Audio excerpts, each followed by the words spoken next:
This is going to be the elevator of the Jackson Center for Music and Worship Arts here at Trevecca Nazarene University in Nashville, Tennessee. ThyssenKrupp.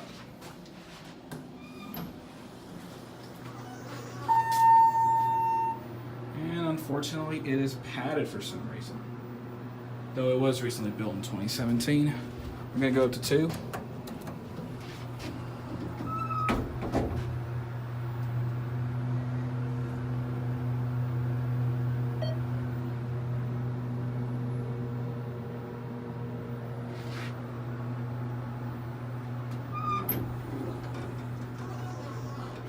Go back down to 1.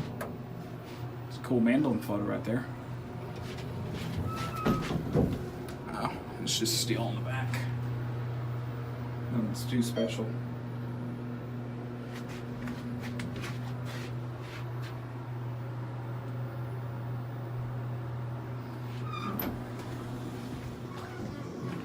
And a little radio from GM.